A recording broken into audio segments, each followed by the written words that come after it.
नमस्कार, M prime में आपका स्वागत है। मैं हूं आपके साथ वरुण गोयल और आज हमारे साथ जुड़े हैं बेहद खास मेहमान, भारतीय जनता पार्टी के वरिष्ठ नेता। इसके अलावा तेलंगाना, जम्मू कश्मीर और लद्दाख में वो पार्टी के इंचार्ज भी हैं। हमारे साथ हैं तरुण चुग। सर, बहुत बहुत स्वागत है आपका। धन्यवाद भाई सर। शुरुआत सर जम्मू कश्मीर से ही करते हैं। चर्चा बहुत ज़्यादा चल रही है, हलचल बहुत ज़्यादा चल रही है। इस बार क्या करने वाले हैं? ऐसा है कि भारतीय जनता पार्टी 26 मई 2014 से देश के अंदर प्रधानमंत्री श्री नरेंद्र मोदी जी के नेतृत्व में सरकार आई है। जब से सरकार बनी है, नरेंद्र मोदी जी ने एक एक दिन, एक एक पल देश की आंतरिक सुरक्षा को मजबूत करने के लिए, जम्मू कश्मीर के लोगों को सहूलतें देने के लिए, वहाँ के टूरिज़्म को बढ़ाने के लिए, वहाँ के विकास को एक नई दिशा देने के लिए लगाया है।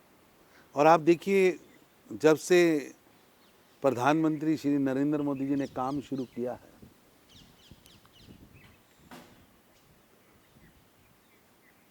पंचायत का प्रतिनिधि पंचायत के लोग चुन रहे हैं। ब्लॉक में क्या विकास हो, उसके लिए ब्लॉक का चुनाव किया जा रहा है और ब्लॉक के प्रतिनिधि ही ब्लॉक का सदस्य चुन रहे हैं। और यहाँ तक कि डीडीसी चुनाव हुआ है। हर डिस्ट्रिक्ट के अंदर क्या विकास हो, ये वहाँ के लोग तय कर रहे हैं। लोकतंत्र की एक अच्छी एग्जाम्पल, एक अच्छी दिशा मोदी जी ने दी है। और मेरे को लगता है जो उन्होंने पहल की है, उसके पड़ाव पर पड़ाव, पड़ाव पर पड़ाव, अगला पड़ाव ये बैठक है। और हम सबको आगे बढ़कर इस बैठक में कामयाब करने चुनाव कराने की तैयारी है। ऐसा है कि वहाँ के हर नागरिक को, भारत के हर नागरिक की, दूसरे प्रांत के अंदर रहने वाले नागरिक जितने अधिकार दिल्ली के अंदर, राजस्थान के अंदर, मध्य प्रदेश के अंदर, छत्तीसगढ़ के अंदर एक भारतीय नागरिक को है, वही अधिकार जम्मू कश्मीर के भारतीय नागरिक को हो। आरक्षण का अधिकार, वोट को स्वतंत्रता से डालने का अधिकार, न्यायालय में अपनी बात रखने का अधिकार, ये पहले कहाँ था? आप बताइए, वहाँ महिलाओं की स्थिति क्या थी? अब मोदी जी आए हैं, उन्होंने महिलाओं के लिए वहाँ रिजर्वेशन, महिलाएं प्रॉपर्टी में हकदार बनी है। मोदी जी ने उन नियमों को बदला है। लेकिन फिर भी क्या केंद्र शासित प्रदेश बनाए रखने में सहूलियत है आपकी सरकार को, या वापस राज्य बनाएंगे? भाई साहब, ये पड़ाव है। हमने पंचायत का अधिकार दिया, हमने बीडीसी को अधिकार दिया, अब डीडीसी को अधिकार दिया। आने वाले समय में विधानसभा का चुनाव होगा, वापस राज्य बनाएंगे। विधानसभा का चुनाव होगा, जनता चुन के आएगी, अपने नेता चुनेगी, जनता अपना मुख्यमंत्री चुनेगी, जनता अपने मंत्री चुनेगी। आप जिन्हें पड़ाव कह रहे हैं, दिग्विजय सिंह तो कुछ और मान रहे हैं। ऐसा है कि वो क्या मानते हैं इसका फर्क नहीं, देश उनको क्या मानता है, देश उनके बारे में क्या विचार करता है।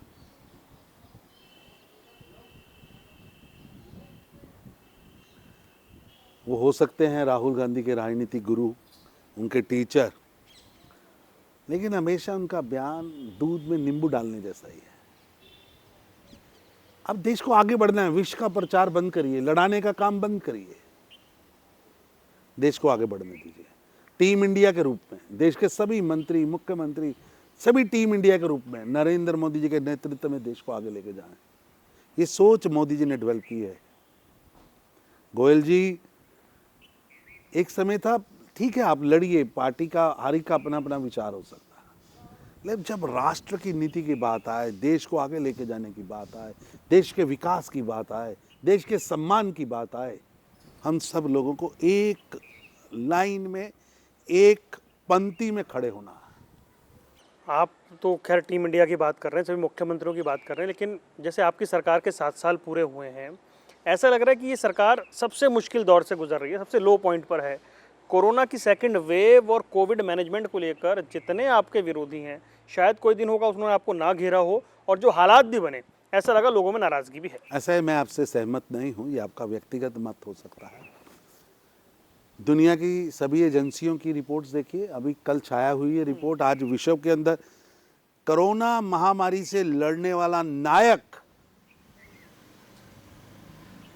भारत के प्रधानमंत्री को बताया, सबसे सफलतम एडमिनिस्ट्रेटर बताया, सबसे अच्छा लड़ैया बताया। आप देखिए लॉकडाउन 1 से लेकर अनलॉक 2 तक इसके जितने भी पड़ाव हैं, विपक्षी पार्टियां क्या कर रही थी? लॉकडाउन से हर पार्टी लॉकडाउन में, मेरे को तो आंखों से देखा है राहुल गांधी जी घर से कब निकले थे, ट्विटर खेलते हैं। तो आप निकल के रैलियां भी तो कर रहे थे ना। उनके बाल सफ़ेद हो गए हैं कि अभी काले ही कर रहे हैं, पता नहीं है जनता को, देखा ही नहीं है। मैं पूछता हूँ, लॉकडाउन 1 में भी सेवा ही संगठन के माध्यम से देश में कौन काम कर रहा था? लॉकडाउन 1 के माध्यम में 80 करोड़ भारतीयों को 8 महीने राशन किसने पहुंचाया? और लॉकडाउन 2 में भी दीपावली तक के राशन की चिंता भारत का प्रधानमंत्री श्री नरेंद्र मोदी, 80 करोड़, भाई साहब पूरे यूरोप की आबादी से भी ज़्यादा। वैक्सीन की कमी को लेकर अरविंद केजरीवाल ने रोज आप पर, सरकार पर और प्रबंधन पर सवाल उठाए। ऐसा है कि महामारी का कोई पहला दौर नहीं है, बहुत महामारियां आई, पोलियो आया, चेचक आया, प्लेग आया, 60 साल, 40 साल जब पूरा विश्व वैक्सीनेट होता था, उसके बाद हमारी बारी आती थी। जब विश्व में आखिरी बंदों की बारी आती थी तो वो आखिरी बंदे भारत के होते थे। बीमारी आई, महामारी है, महामारी से लड़ने के लिए देश को तैयार करना, hospital, beds, vaccination, PP kit, mask, कुछ नहीं था भारत में। भारत के वैज्ञानिकों का हौसला बढ़ाना, भारत के साइंसदानों को कहना कि आपको ये वैक्सीनेशन मानवता के लिए बनानी है। ये प्रधानमंत्री श्री नरेंद्र मोदी जी का आत्मनिर्भर का जो स्लोगन था, उसमें से निकल के आया कि आज भारत के अंदर 25 करोड़ से ज़्यादा लोग, 25 करोड़ वैक्सीनेशन लग चुके हैं। इतनी आबादी, शायद भारत की जितने लोगों को वैक्सीनेशन लगी है, इतनी आबादी तो कई देशों को मिलकर बनती है। और 200 करोड़ वैक्सीनेशन का ऑर्डर, 31 दिसंबर तक की उसकी योजना, 21 जून से पूरे भारत के अंदर फ्री वैक्सीनेशन, एक प्लान्ड वर्क दुनिया में कहीं नहीं हुआ। मैं पूछना चाहता हूं, जो लोग ये प्रश्न उठा रहे हैं, ये लोग तो कह रहे थे अप्रैल में हमें दीजिए, हम खरीदेंगे, हम वैक्सीनेशन खरीदेंगे। पूरा मई इनको दिया, कोई खरीदी वैक्सीनेशन? आपके चैनल्स, आपके अखबार, टेंडर में रिजेक्ट हो गई। जब आपकी नियत ही नहीं है, जब आपकी इच्छा ही नहीं है, सनसनी फैलाने से समस्या का हल नहीं होता। मैं पूछना चाहता हूं नेताओं से, क्यों असफल हो गए? पहले आप ही डिमांड कर रहे थे हमें दो, दे दी, फिर मैं ही मोदी जी आप करो, आप करो, आप करो। अब उन्होंने आके सामने खड़े होके कि ठीक है, भारत के हर नागरिक की टीका से सुरक्षा का दायित्व तो भारत का प्रधानमंत्री श्री नरेंद्र मोदी लेता है। और फ्री वैक्सीनेशन, हेल्थ नाम का तो सब्जेक्ट स्टेट सब्जेक्ट है कि स्टेट और सेंटर दोनों मिलकर देखेंगे। और 21 जून को पूरे देश के अंदर कोरोना वैक्सीनेशन का अभियान चलेगा, हर व्यक्ति को फ्री वैक्सीनेशन लगेगी। चलो सर, मैं राजनीति पे लौटता हूँ कि ये माना कि पर विपक्ष, मैं तो सोचता हूँ, क्या इंतजार कर रहे थे? राहुल गांधी जी को क्या लगता था कि भारत में वैक्सीनेशन नहीं बनेगी? किसी यूरोप के छोटे से देश और इनके गांव इटली से वैक्सीनेशन आएगी और भारत ठूठा लेकर वैक्सीनेशन मांगेगा? ये पच नहीं रहा, ये पच नहीं रहा है। तो भारत का बेटा, भारत का वैज्ञानिक, भारत की लेबोरेटरी दुनिया के सबसे घातक,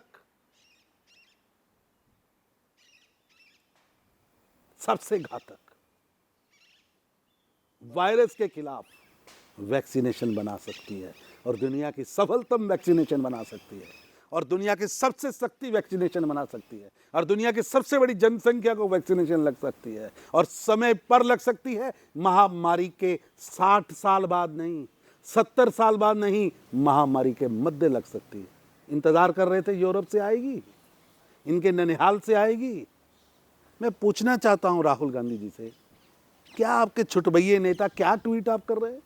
पहले 3rd ट्रायल नहीं हुआ, इंजेक्शन मत लगाइए। कितना भ्रम पैदा किया इन्होंने। ये मानवता के खिलाफ आपका काम है। इसमें बछड़े का खून डाला गया है। अरे लड़ना हमें महामारी से है, जीतना मानवता को है। भारत को बचना है और बचाना भारत के प्रधानमंत्री, नायक के रूप में, अभिभावक के रूप में काम करने वाले नरेंद्र मोदी जी ने है। और आप उस पर कुछ करने की बजाय केवल व केवल राजनीति कर रहे हैं। पक्ष बार बार कहते हैं कि बहुत कमज़ोर है या बिखरा हुआ है।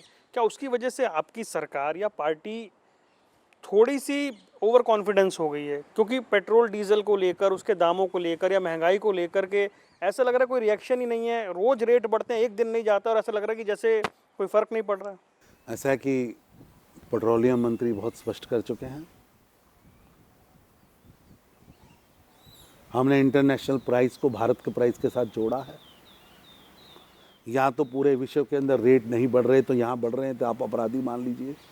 अगर पूरे विश्व के अंदर पेट्रोलियम पदार्थ के रेट बढ़ रहे हैं तो यहाँ भी बढ़ रहे हैं। और दूसरा, मैं पूछना चाहता हूँ, जो देश पेट्रोलियम पदार्थ पूरी दुनिया को देते हैं, पिछले 70 साल में किसी ने उनसे बातचीत की कि आप दाम कैसे बढ़ाते हैं? पहली बार भारत के प्रधानमंत्री श्री नरेंद्र मोदी जी ने। मैं आपके विरोधी कहते हैं हर चीज़ की कमी ढूंढने आप 70 साल पीछे चले जाते हैं। मैं पूछना चाहता हूँ, बताइए ना, बातचीत हुई आज से 10 साल पहले 2010 के अंदर, 11 के अंदर क्या भाव था पेट्रोल का? 2013 में 83 था। आज के कौन सा साल है? 21। 8 साल बाद हमने पूरा प्रयास किया उसको नीचे ले जाने का, नीचे लेके भी गए। अब इंटरनेशनल बड़ा है, लेकिन प्रश्न यहाँ ये है जनता कि आपकी ये बात समझ पा रही है सर? राजनीति इसी पर क्यों? वैक्सीनेशन पर राजनीति, तेल पर राजनीति। कभी आप पाकिस्तान से मदद मांगने चाहते हैं, कभी चाइना से मदद मांगने चले जाते हैं। क्या चाहते क्या है? भारत की तरक्की, भारत की प्रभुसत्ता, भारत की अखंडता पच नहीं रही। सर जनता को समझा पा रहे हैं आप? पाकिस्तान चैनल पर पाकिस्तान के पत्रकारों को, पाकिस्तान के तथाकथित सो कॉल्ड बुद्धिजीवियों के मध्य कांग्रेस का नेता भारत की खिल्ली उड़ाता है। कांग्रेस पार्टी इस पर जवाब ही नहीं पूछती थी। ये दिग्विजय सिंह का बयान ऑफिशियल है, अनऑफिशियल है, और मदद मांगी जा रही है। पाकिस्तान से मदद मांगी जा रही, भारत की सरकार कैसे हटाई जाए, मोदी को हटाओ। खुद में दम नहीं, पाकिस्तान की ओर भाग रहे हैं। पूछ तो लो, उसमें भी दम है। रात को नींद आती है। नहीं तो आप अपने विपक्षियों को क्या पाकिस्तान से कंपेयर कर रहे हैं? मैं नहीं कर रहा। तो आप ही के देश के। कौन गया? हम कहाँ गए? हमने तो नहीं चाइना के ठीक है, आपके विरोधी नहीं, हमने हैं। तो चाइना के राजदूत के साथ गुप गुप गुप मीटिंग नहीं की। हमने छुप छुप कर कोई बैठक नहीं की। किसने कहा था राहुल गांधी को गुप चुप करे? किसने कहा था मणिशंकर अय्यर जी से? किसने कहा था दिग्विजय सिंह को? और आज तक कांग्रेस ने उसका विरोध नहीं किया। क्यों नहीं किया विरोध? आपको पाकिस्तान के अंदर बैठा अल्पसंख्यक मर जाए, उसकी बेटी को बलात्कार हो जाए, उसकी बेटी को जबरन धर्म परिवर्तित करा दिया जाए, उनको चिंता ही नहीं। दुर्भाग्य है जिनके बाप दादाओं नानाओं ने लिख के दिया था कि भारत के हर नागरिक की सुरक्षा, चाहे वो पाकिस्तान में रह गया है, वो हमारी जिम्मेवारी है। जब सीए आता है वो विरोध में खड़े हो जाते हैं। पाकिस्तान बनाया आपने, पाकिस्तान की नींव रखी आपके समय में, स्वीकार आपने किया, लोगों को वहां रहने के लिए आपने कहा, लिखित में डॉक्यूमेंट है। क्यों कहा? क्यों कहा? आपने गारंटी दी थी, अब मर रहे हैं, गम हो रहे हैं, आपसे बर्दाश्त नहीं हो रहा। ऐसा लग रहा है कि कृषि कानून और किसान आंदोलन अब आपके लिए मुश्किल बन गया है पंजाब के नज़रिए से देखा जाए तो, और ये मामला अब सुलझ नहीं रहा है और ऐसा लग रहा है कि अंतहीन रास्ते पर चल रहा है। ऐसा है कि हमने तो कल भी हमारे कृषि मंत्री जी ने कहा आइए डिस्कशन करिए, दरवाजे खुले हैं, आइए बैठिए, तय करिए। मैं जो लोग आंदोलन में हैं उनसे निवेदन करूंगा, ये कांग्रेस का मैनिफेस्टो है। 2017 9 जनवरी को भारत के तब के पूर्व प्रधानमंत्री, पंजाब के एक ऐसे बेटे जो प्रधानमंत्री बने, सरदार मनमोहन सिंह जी ने जारी किया था। इसके अंदर लिखा है किसान कर्जे की माफ़ी 90,000 करोड़ क्यों नहीं हुई? मैं पूछना चाहता हूं, इसके अंदर लिखा है कि हम चेंज करेंगे कृषि कानूनों को, हमने किया, आपने लिखा था। कांग्रेस के 2019 के मैनिफेस्टो में लिखा है कि हम किसानों की दुर्दशा से किसानों को निकालने के लिए उन्हें एम्पावर्ड करेंगे, एपीएमसी एक्ट में बदलाव करेंगे। हमने करके दिखाया है क्योंकि किसानों के हित में है। आपने इसमें लिखा था कर्ज माफी, आप तो कर नहीं पाए। नहीं, लेकिन पंजाब में तो ऐसा लग रहा है ना सर कि आप लोग फंस गए हैं। मतलब कहाँ फंसे हैं? भाई आप ही के नेता, अभी वही आप ही के किसान नेता अनिल जोशी कह रहे हैं कि अगर हमारी जो लीडरशिप है वो दिल्ली में नहीं समझा पा रही है ऐसा है और चुनाव में नुकसान होगा। ऐसा है कि भाई साहब 90,000 करोड़ के किसानी कर्जे की माफी की बात हुई थी। अब जनता पूछ रही है, गांव में जाते हैं जनता पूछती है। आपने कहा था हर नौजवान को मोबाइल मिलेगा, इसमें लिखा है 60 लाख नौकरियां मिलेगी। कहाँ है 60 लाख नौकरियां? हर घर रोजगार, हर घर नौकरी, 60 लाख। नहीं, मैं आपकी ये बात मान गया कि ठीक है आपके चुनाव के मुद्दे हैं, लेकिन जब आपके मेरे चुनाव के मुद्दे नहीं, नहीं भाई, आप चुनाव में इन मुद्दों को नहीं उठाएंगे। इन मुद्दों को आप चुनाव में उठाएंगे ना कि ये वादे पूरे नहीं हुए। मेरा सवाल ये है कि जब आपके नेता, चाहे वो मास्टर मोहन लाल हो, चाहे अनिल जोशी हो, वो कहने कि नुकसान होगा, हम नहीं समझा पाए। उनको सब चीजें ज्ञात करा दी गई है, उनके ध्यान में लाया गया है कि भारतीय जनता पार्टी और नरेंद्र मोदी जी की सरकार, उसके मंत्रियों ने पूरा प्रयास किया है और हमारे दरवाजे आज भी खुले। भाई आपके विरोधी कहते हैं कि आपको 117 उम्मीदवार ही नहीं मिलेंगे, मिल गए तो प्रचार करने भी बाहर नहीं निकल पाएंगे। ऐसा है कि अखाड़ा सजने दीजिए, मैदान जचने दीजिए। जो ये कह रहे हैं उनकी स्थिति क्या है? नवजोत सिंह सिद्धू, आपकी ओर झुकाव है क्या सिद्धू जी का? मैं पूछना चाहता हूं आपसे कि जो पंजाब की बात करता है वो भाजपा की ओर इशारा हो जाता है, क्योंकि हम पंजाब के असल रक्षक हैं। मतलब सिद्धू भी पंजाब की बात कर रहे हैं। Sidhu is a gone case, now it is cup of T of the Congress. उनको तय करना, वो तो मुख्यमंत्री बनकर आ रहे हैं, आप कह रहे हैं भाजपा में आ रहे हैं। नहीं, भाजपा में नहीं भाई। वो तो मैं तो कल पढ़ रहा था कि सोनिया गांधी जी ने कहा है कि 2022 के चुनाव में कांग्रेस का मुख्यमंत्री का प्रत्याशी नवजोत सिंह सिद्धू होगा। प्रियंका जी ने उनको वादा दिया है, इसलिए सिद्धू जी डिप्टी सीएम नहीं माने, तो तय तो कांग्रेस को करना। भाई जिस तरीके से अभी हमने देखा कि एक गठबंधन हो गया पंजाब में, आम आदमी पार्टी के कुछ नेता जो लीडर ऑफ अपोजिशन भी रहे वो कांग्रेस में चले गए, वहाँ बीजेपी के पास क्या है? भाई साहब ऐसा है, आप तो ऐसे कह रहे हैं कि चुनाव राजनीति के वर्ष में पहली बार गठबंधन हुआ। नहीं, मैं ये नहीं कह रहा हूँ, और मैं बता रहा हूँ नेता किधर से किधर जा रहे हैं, बीजेपी क्या कर रही है? अरे सुन तो लीजिए, आप तो ऐसे ही कह रहे हैं कि बीएसपी और अकाली दल का पहला गठबंधन है, ये तो दूसरी बार हुआ। जी बिल्कुल। और भाई साहब, पहले गठबंधन का नेता कौन था? उसके बाद बीएसपी को तोड़ा किसने था? बीएसपी के 2 टुकड़े कैसे हुए थे? बसमो कैद किसने बनाई थी?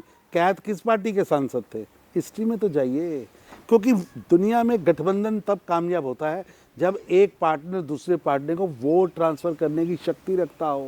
गठबंधन तब कामयाब होता है जब बीजेपी जुड़ती है। गठबंधन तब कामयाब होता है जब एक पार्टी दूसरी पार्टी को वोट ट्रांसफर करने की शक्ति रखती हो। जिस पार्टी के पास 0 पॉइंट वोट है और दूसरी पार्टी ऐसी है जिसके ऊपर आज पंजाब के गांव में सबसे कमजोर स्थिति में है। लोग कहते हैं कि अकाली दल बीएसपी लायबिलिटी है। अगर ये लायबिलिटी है तो मैंने तो इससे पहले, जहाँ तक जब जो मेरा पत्रकारिता का करियर है, जितनी मेरी समझ है, मैंने इससे पहले बीजेपी को कभी ऐसा कहते हुए नहीं सुना कि हमारा सीएम जो है वो दलित होगा। कब नहीं सुना आपने? आप 2012 के चुनाव में, चुनाव के बाद हमारा नेता कौन था बताइए? नहीं सीएम की बात हो रही है, आपको ऐसा अनाउंस करना पड़ा। नंबर 2 सीएम, हमारा सीएम कौन था बताइए आप? Who is our leader in house? Who is our first minister बताइए? आपको ध्यान नहीं होगा, भगत चूनीलाल जो एससी समाज से, कबीरपंथी समाज से आते हैं। हमने कहा इसको डिप्टी सीएम बनाइए, अकाली दल नहीं माना। 2017 के चुनाव के बाद हमारा कैंडिडेट स्वर्णाराम था, रविदासिया समाज से आते हैं। स्वर्णाराम जी बहुत वरिष्ठ व्यक्ति हैं। सीएम का पद किसी खास धर्म के लिए, किसी खास जाति के लिए आरक्षित है क्या? कि पंजाब का कोई और बेटा बन नहीं सकता? आप डिप्टी सीएम को कहते हैं। आप कहिए ना, पंजाब का कोई भी व्यक्ति आएगा जिसे जनता चुन के भेजेगी, हम सीएम बनाएंगे। पंजाब की सबसे बड़ी बरादरी कौन है? एससी बरादरी है। क्यों नहीं आएगा वहां से सीएम? क्यों नहीं उसकी आवाज उठाएंगे? अरे आप आज भी जो सिख धर्म की हमें जो गुड़ती मिली है, जो हमें गुरुओं ने सिखाया, आप उस पर चलना नहीं चाह रहे। आज की डेट में अस्पृश्यता, रजवाड़ाशाही, किंगडम थिंकिंग, ये क्या है बताइए ना मेरे को। नहीं लेकिन सर, जब आप गठबंधन में रहते हुए, आप गठबंधन में रहते हुए, मैं पूछना चाहता हूँ, क्या आनंदपुर साहब की सीट से एससी नहीं लड़ सकता? क्या अमृतसर की हरमंदर साहब की सीट से एससी नहीं लड़ सकता? क्या चमकौर कब की सीट से एससी नहीं लड़ सकता? क्या सरहंद सी सीट से एससी नहीं लड़ सकता? और क्या उसके लड़ने से वो अपवित्र हो गई? वो बाद में सफाई दे रहे थे ना वो अपनी। अरे भाई साहब, मन की मंशा बताने के बाद सफाई देने का क्या फायदा? कांग्रेस के मन में अस्पृश्यता है, लिंग के आधार पर, जाति के आधार पर, धर्म के आधार पर, हर समय देश के लोगों को बांटने का, अन्याय करने का। मैं पूछना चाहता हूं, जिस नौकरी पर पंजाब के बेटों का अधिकार है, जो कलम की ताकत से, मेहनत की प्रकाष्ठा से, अपनी योग्यता से आगे आए ना, आने दीजिए। वो बेटा किसी का भी हो जो योग्यता से आगे आया है, वो चाहे एससी का बेटा हो, ओबीसी का बेटा हो, उसको नौकरी देने दीजिए ना। मैं पूछना चाहता हूं, जो लोग आज उप मुख्यमंत्री एससी की बात कर रहे हैं, मैं उनसे पूछना चाहता हूं, क्या आपकी पार्टी में मुख्यमंत्री का पद किसी खास कास्ट के लिए आरक्षित है? किसी भी पंजाबी को आने दीजिए। मैं तो ऐसे इसलिए कह रहा हूं कि उनको दबाया गया पंजाब। पोलराइजेशन का इलेक्शन होगा ये। मैं पूछता हूं भाई साहब, आपने जब घोषणा की उप मुख्यमंत्री की, तो आपने मुख्यमंत्री के पद के माध्यम से पोलराइजेशन नहीं किया? क्या एक पद किसी एक विशेष के लिए आरक्षित है क्या? क्यों नहीं अकाली दल ने आज तक किसी तरलोचन से तुड़ का नाम लिया? सर आप भी तो गठबंधन में नहीं दिला पाए ना कोई पद। मैंने तो कहा ना, मेरी पार्टी ने तब भी नेता बनाया था तो चुनीलाल भगत को बनाया था, उप मुख्यमंत्री लेके उम्मीदवार बनाया था तो स्वर्णाराम को बनाया था। एक रविदासिया समाज से आता है, एक कबीरपंथी समाज से आता है। आज भी मेरी पार्टी है जिसने वहाँ पर केंद्र में मंत्री है, तो वो भी एससी भाईचारे से आता है। चलिए सर, बिल्कुल लास्ट में मेरा आखिरी सवाल है आपसे। अब पंजाब में बीजेपी की संभावनाएं क्या हैं? आपको बहुत ईमानदारी का आकलन बताइएगा। ऐसा मैदान खाली है, भारतीय जनता पार्टी आगे बढ़ रही है। हम पहले 23 तक सीमित थे, हमने 94 के अंदर हमारे कार्यकर्ता थे, नेता नहीं थे। अब मौका आया है, हम आगे बढ़ेंगे। निश्चित रूप से हर पार्टी को आगे बढ़ने का अधिकार है। 22 की लड़ाई है 27 की। ऐसा भाई साहब, हर चुनाव एक लड़ाई है। हर चुनाव आगे बढ़ने का मौका है। हर चुनाव अपनी आइडियोलॉजी, अपनी थिंकिंग प्रोसेस आगे रखने का मौका है। हर चुनाव, हमारे पास एजेंडा है। हम पंजाब के हर गांव के विकास की बात कर रहे हैं। हम पंजाब के अंदर हर वर्ग के विकास की बात कर रहे हैं। हम पंजाब के अंदर जो बिजली का आज का रेट है, इसका तीसरा हिस्सा रेट करने की बात कर रहे हैं। आपने कहा नौकरियां देंगे, नहीं दी। आपने कहा हम नौजवानों को मोबाइल देंगे, किसानों को 90,000 करोड़ का कर्जा माफ करेंगे, किसानों की प्रति एकड़ अनुदान देंगे। कहाँ गया? इंडस्ट्रियल पॉलिसी कहाँ गई? अरे आपने तो वो पंजाब बना दिया जिस पंजाब में 1700-1800 टावर, टेलीफोन टावर मॉब ने उखाड़ दिए। रेल पटरियां 6 महीने चल नहीं पाए। उद्योग का चक्का, पंजाब की तरक्की का चक्का आपने रोक के रखा। कैसा है शासन प्रशासन? जनता को बताना पड़ेगा। चलिए, बहुत बहुत शुक्रिया तरुण चुग साहब, आपने हमारे लिए वक्त निकाला, हमसे बात की। आपका बहुत बहुत धन्यवाद। तो ये थे हमारे साथ भारतीय जनता पार्टी के राष्ट्रीय महासचिव तरुण चुग। इस खास पेशकश में इतना ही। दीजिए इजाज़त। नमस्कार।